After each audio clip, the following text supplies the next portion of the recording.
Hello and welcome to Africa This Week with me, Annisa Omar. This show looks at the affairs of sub-Saharan Africa and the African diaspora. Today we'll be starting off with a roundup of this week's headlines, with the World Health Organization declaring that West Africa's Ebola outbreak no longer constitutes a threat to international public health. We'll also be reviewing articles related to Africa with a special look at how Israel looks to Africa for new allies, and the story of more than 1 billion people in South Asia and Africa facing severe risks from natural hazards.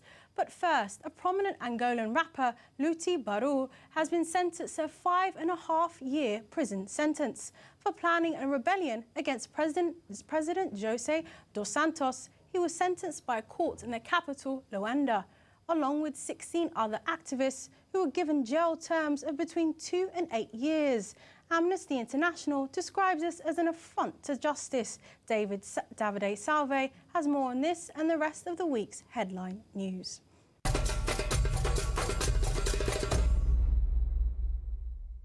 According to the World Health Organization, West Africa's Ebola outbreak no longer constitutes a threat to international public health, declaring an end to a nearly 20-month emergency that has approximately killed 11,000 people in Guinea, Liberia and Sierra Leone.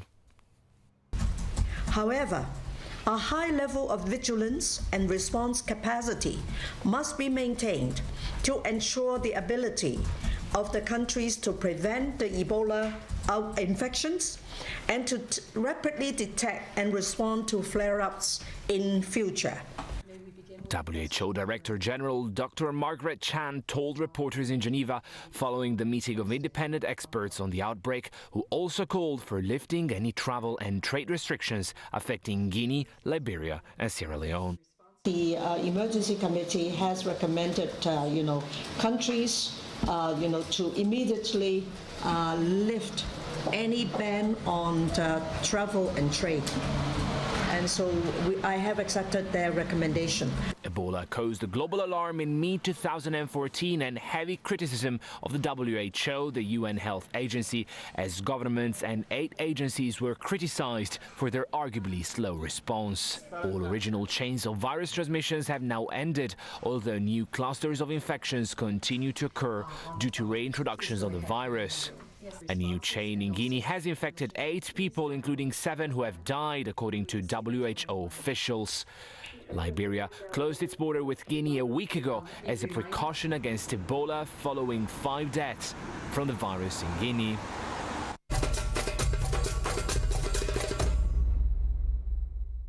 Seven suspected Somali pirates were in court this week over the hijacking of a French yacht and kidnapping the owner and his wife in the process. Paul Christian and Evelyn Colombo left the port of Aden in Yemen 5 days earlier and were heading for Oman, a journey that took them through notoriously pirate-infested waters. A German frigate found the boat several hours later. 2 days later, a Spanish warship located the skiff suspected to belong to the pirates.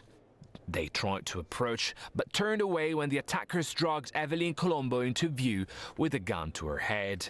The Spanish military prepared a raid and attacked a few hours later, leaving 2 pirates dead and the remaining 7 arrested.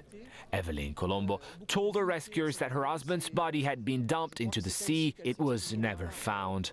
She had spent 48 hours in the hands of the pirates, kept under tarpaulin, drenched by waves and in constant fear of death.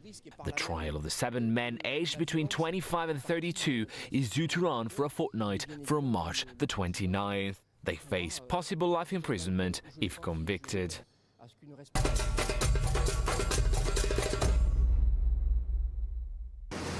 A Niger court granted bail to failed presidential challenger Hama Amadou, who was detained in November on sensational baby trafficking charges that he claimed were politically motivated. President Mahamadou Issoufou was re-elected to a second term in office with 92% of vote in a March 20 runoff that the opposition boycotted. His sole challenger Amadou, who was flown to France for medical treatment 4 days before the second round of voting, announced his candidacy while in detention. A source close to the case in Niger said Amadou would not have to return to his prison in Filengue upon his return. Amadou Boubar Cissé, vice president of the COPA 2016 opposition alliance, said the government must definitely sort out Amadou's legal status and called on the president to stop the continuous harassment of the opposition. Cissé called for the release of all political prisoners as a condition for accepting the president's offer of talks to ease political tension in the arid West African state. Amadou's supporters have branded the baby trafficking case against him as an attempt to quash his leadership ambitions.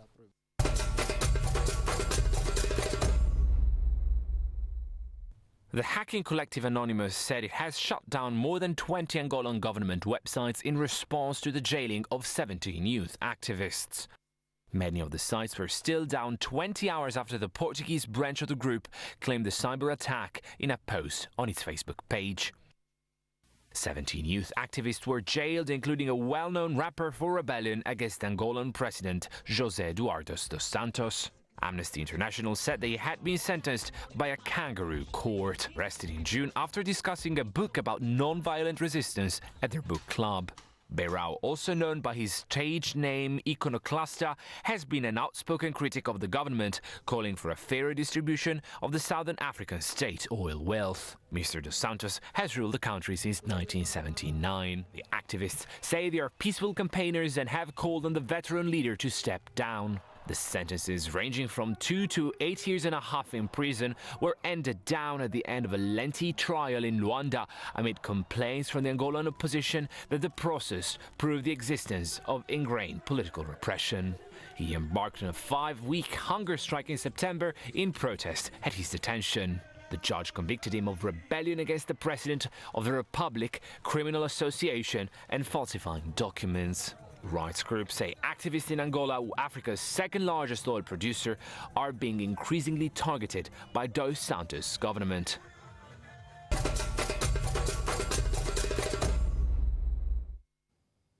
For this discussion, we have Lucia Kula, a doctoral researcher from the School of Oriental and African Studies. Thank you for joining me, Lucia. So, Amnesty International is saying this is an affront to justice. Do you agree? I think most Angolans agree with the sentence, with the outcome of what Amnesty has said, because it is affront to justice. The first few critiques during the trial were that there were no independent observers allowed during the trial, so there is a lack of transparency in what has been presided during these months and what exactly the young activists have been accused of and what kind of evidence was presented. It's a very complicated case. It's been a very public case in Angola, and internationally it has picked up a lot of attention. But the outcome has not surprised many. Many had expected it to happen because, as you said, it was a front. It was a show trial, and what many have said, if the Santos wanted them to be convicted, they would be convicted. So these 17 activists are part of a wider pro-democracy movement. What is this movement? The Angolan Book Club, as they're called, it's a group of activists who challenge the system in Angola, the democracy as we call it in Angola, within peaceful movements. They organize protests, they organize lectures and reading groups with academics and artists. You have to know that the Angolan civil society is almost non-existent and consists of mostly academics and artists. So it's very important to know that the conviction of these 17 activists has made a very lasting impact on those who are also in the same area of protecting democracy and protecting human rights. They feel they're even more determined to continue their work, and even though the group is small, it's still growing. So they were detained back in June. Why has it taken so long for them to be sentenced? One of the reasons that it's taken so long is because during the trial, many of the activists were on hunger strike, which caused some delay of the proceedings. And another reason was the international pressure on the Angolan government to allow independent observers. and also the prosecutors' time to actually make their case, which wasn't completed when the actors were arrested. And there's also been talks of government websites being closed down by anonymous hackers. Is this part of the pro-democracy movement that these activists belong to?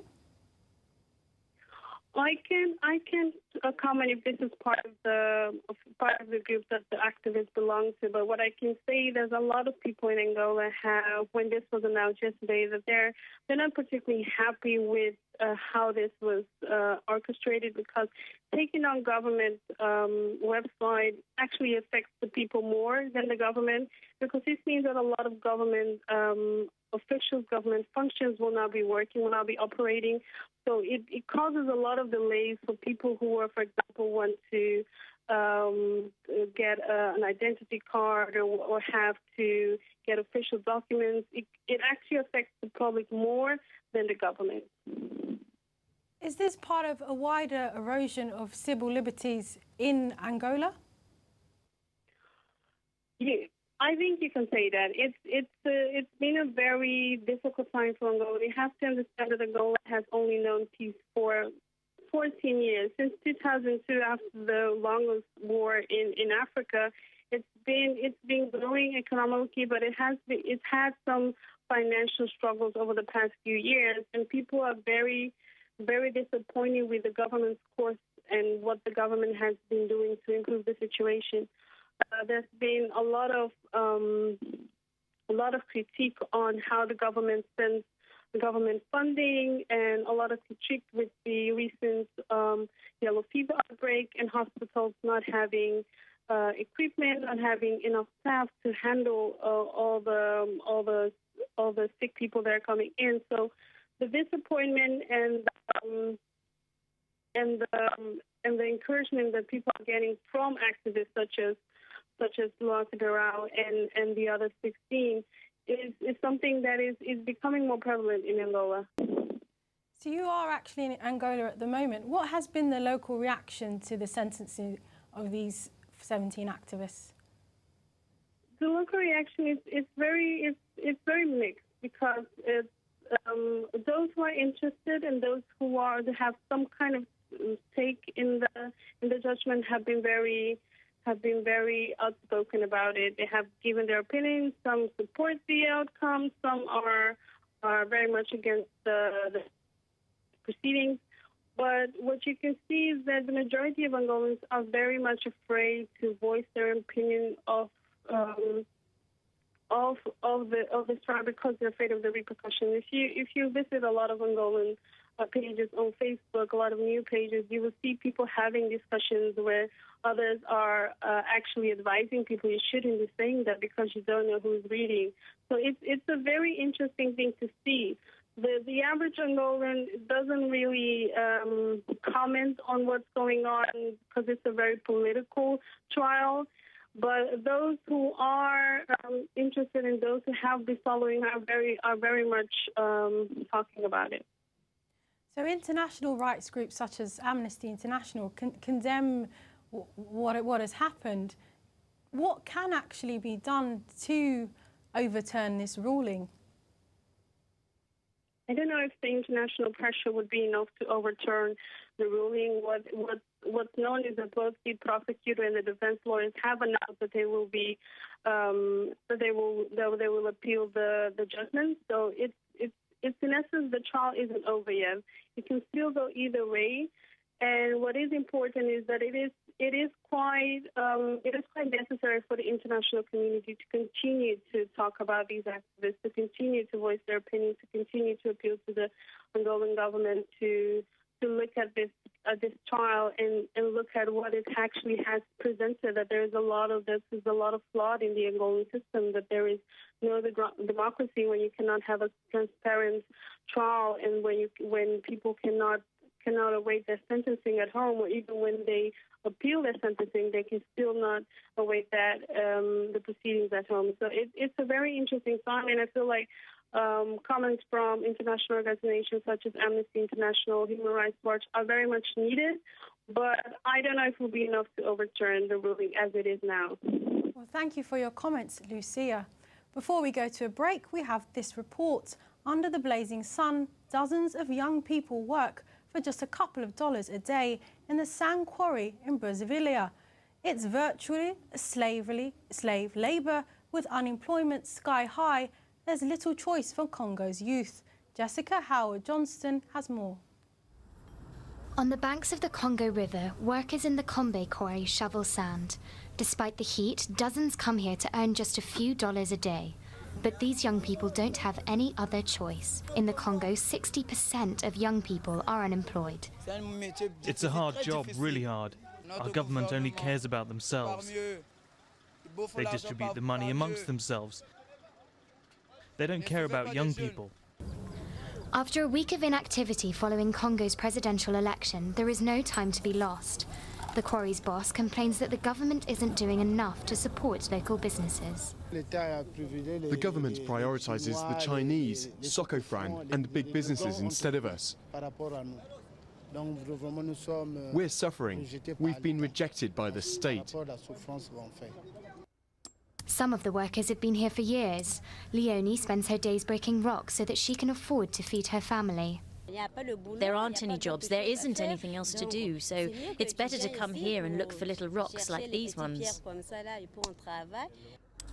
Congo's opposition is challenging the re-election of President Denis Sassou Nguesso, calling for a post-election strike. Many of these workers would like to see change too, saying that the profits from this quarry go to the north, where the president is from. But for now, they simply can't afford to stop working. We will keep a keen eye on youth unemployment in Congo. We'll be going for a short break now. When we come back, we'll be having our review on the news. See you shortly.